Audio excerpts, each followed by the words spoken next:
Hello my friends and welcome back. Thank you very much for being with me again today. I have an update from the front, Ukrainian front, and remember this comes from Ukrainska Pravda, which is a Ukrainian media outlet, so put your Ukraine goggles here so you make sure that you have the right protection for bullshit. And the same thing when I have something from the Russians, do the same thing, or from the Americans. You just switch your glasses.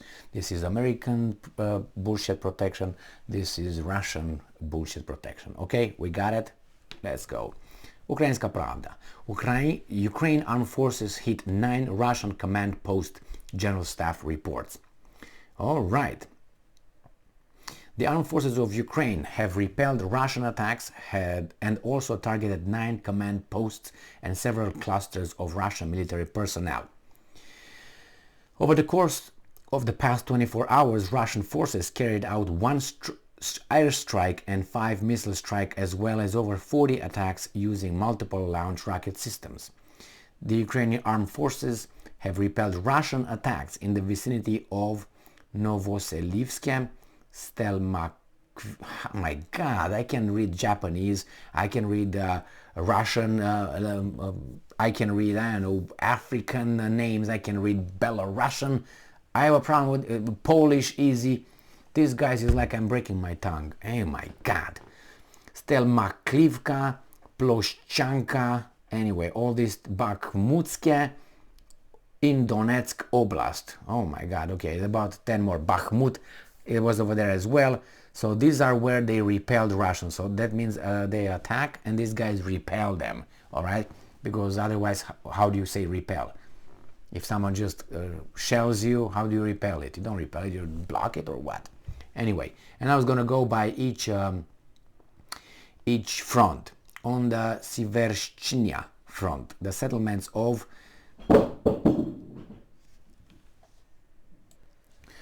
Let's try again, right? On the Sivershchnya front, the settlements of Vivnorivka and 4 more in Sumy Oblast came under Russian fire. On the Slobozhanchnya front, the Russians deployed mortars and artillery to fire on areas in and around Kharkiv Oblast, and it's about 7 settlements. On the Kupiansk and Liman, I'm expecting attacks here, right? An offensive, Russian offensive. So on Kupiansk and Liman fronts, more than 25 settlements came under Russian fire, and says including Dvierchnya, Klisk, and Kharkiv Oblast, and Luhansk Oblast, and Donetsk Oblast. That's good enough, because as I'm gonna break my tongue here and I'm gonna call 911 to have these guys remove it, and then I'd be like, all right. So on the Bakhmut and Avdiivka fronts, now here should be an offensive, right? The positions of Ukraine's armed forces near more than 20 settlements came under Russian fire, including Spirnie, Berestove, Soledar, Bakhmut, Opitne, New York, Avdiivka, Marinka in Donetsk Oblast. You see, so far I know that in Bakhmut and Avdiivka the Russians are conducting successful offensive operations. You see why I have this? It's for Ukrainian bullshit.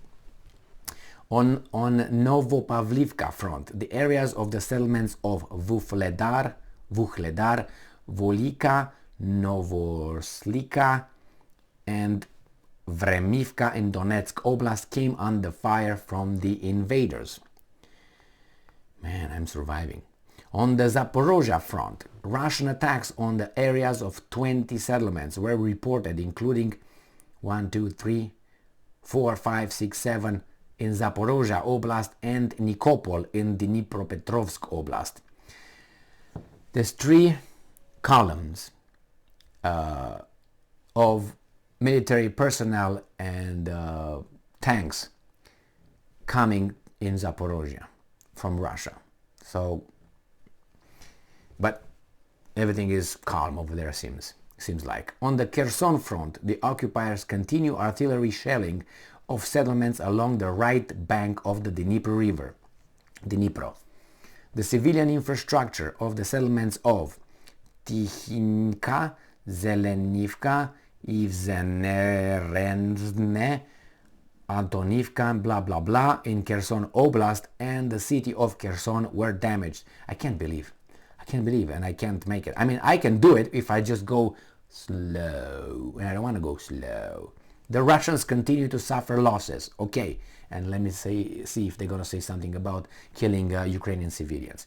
For example, in the city of Starobilsk, Luhansk Oblast, about 50 seriously wounded Russian servicemen have recently been taken to a military hospital equipped by the occupiers. In the city of Horlivka, Donetsk Oblast, due to the shortage of donor blood, all employees at the medical institutions were obliged to donate blood according to an established schedule.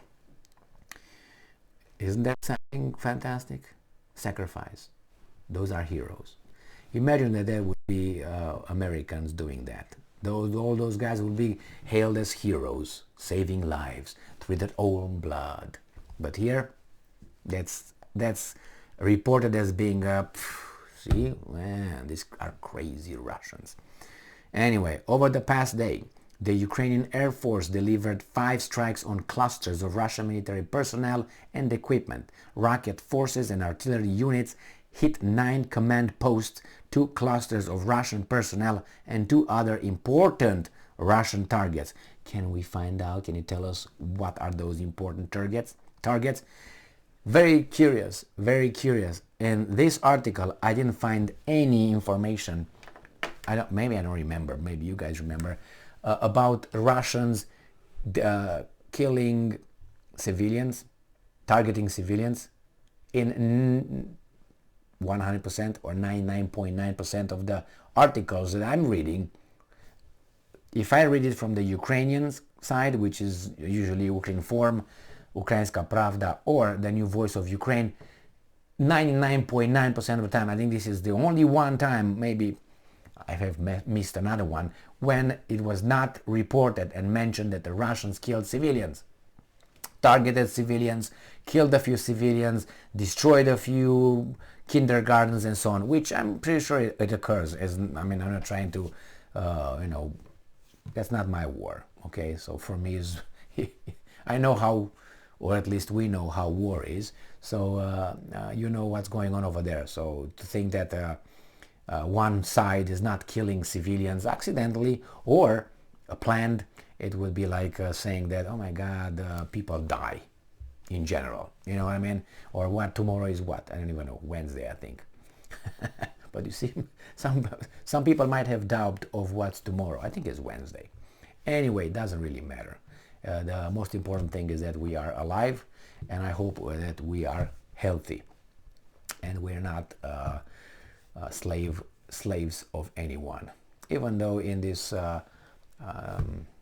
current situation in our lives, we seem to be like that. But we have more freedom than possibly ever had. But I think a person in I'm just saying, in certain locations on this planet, maybe in the 1700s, 1800s, had more freedom than we have here. And I'm talking about a person, let's say, a settler in the United States of America. Of course, I'm not going to go into the politics. Oh, are you white? Are you black? Settler.